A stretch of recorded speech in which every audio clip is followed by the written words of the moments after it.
e paz, querido eleito, graça e paz, querida eleita.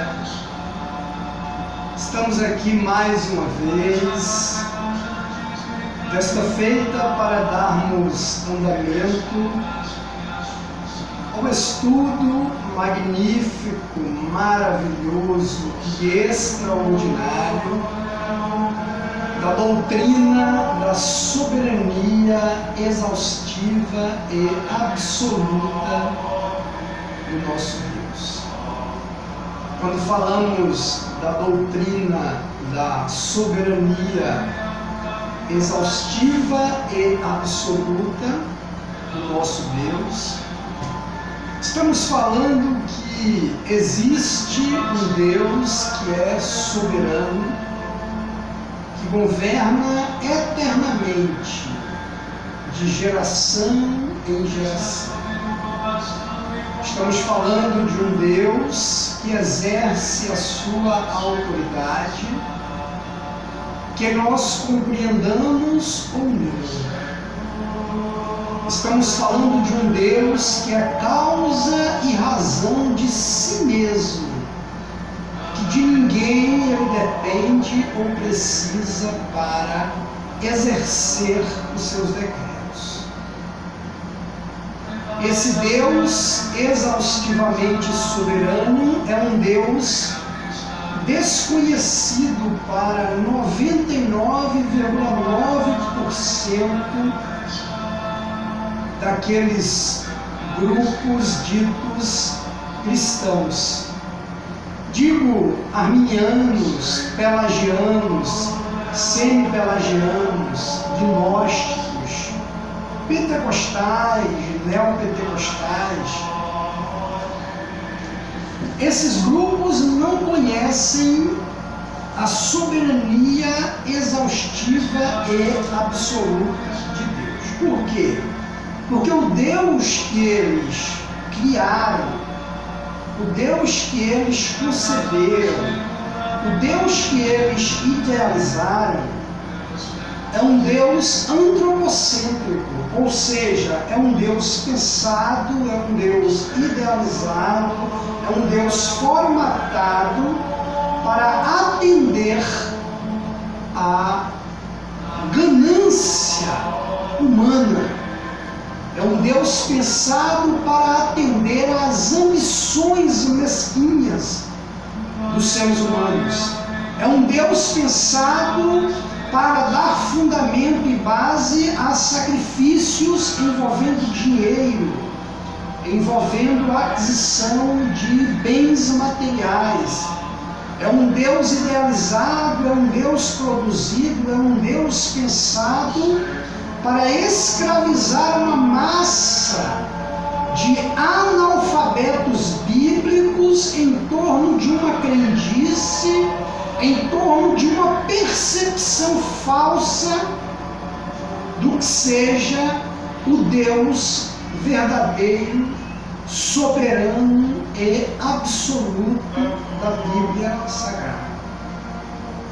Fica muito clara esta concepção errônea, pervertida e nefasta de Deus quando nós observamos especialmente o cenário político do Brasil, onde um dos lados da campanha política foi carimbado por esses grupos de hereges como sendo o ungido, o escolhido, o predestinado. O outro lado foi taxado como o perverso, o inimigo, o outro, alheio e estranho a tudo aquilo que é bom. E nós observamos que as urnas demonstram um Deus soberano, exaustivamente soberano e absoluto.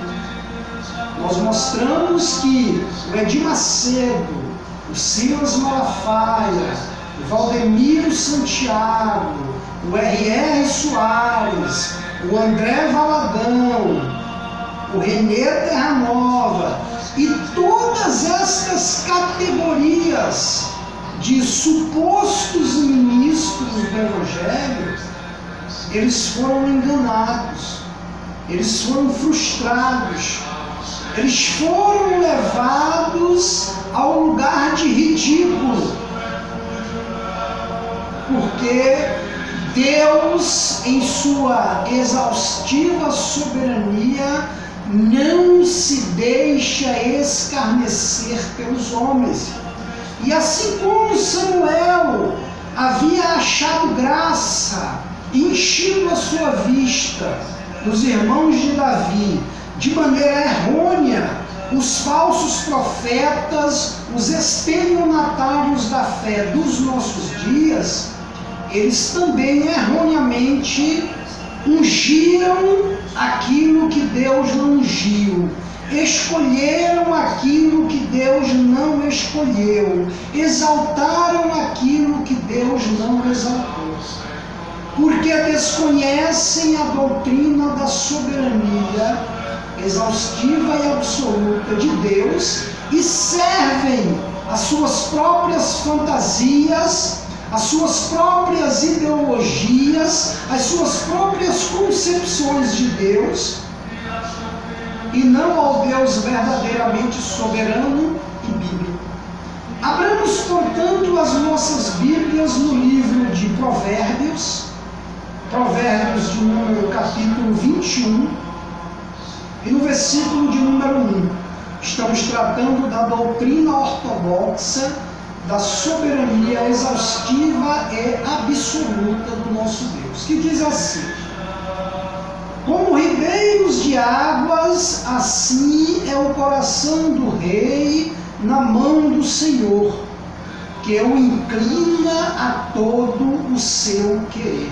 Veja, a soberania exaustiva e absoluta de Deus, descrita aqui em Provérbios capítulo 21, versículo 1, diz para mim que nenhum homem governa literalmente, que nenhum homem exerce governo absoluto do topo do seu trono de governança. Por que isso não ocorre? Porque Deus, ele é soberano. Deus, ele estabelece os reis e ele tira os reis. E o rei que está no poder, ou que por Deus foi colocado no poder, ele vai cumprir não a sua vontade, ou os seus decretos, ou os seus desígnios, mas os desígnios da soberana grandeza e absoluta soberania de Deus. Provérbios 21, primeiro. Como ribeiros de águas, assim é o coração do rei na mão do Senhor. Ribeiros de água só correm para onde? Para os rios. Assim é os reis, eles só correm para a vontade de Deus. Deus, ele governa de geração a geração, independente de quem seja o presidente da nossa nação. O governo absoluto, o governo soberano, o governo poderoso, a palavra final é do Deus exaustivamente soberano. Deus te abençoe.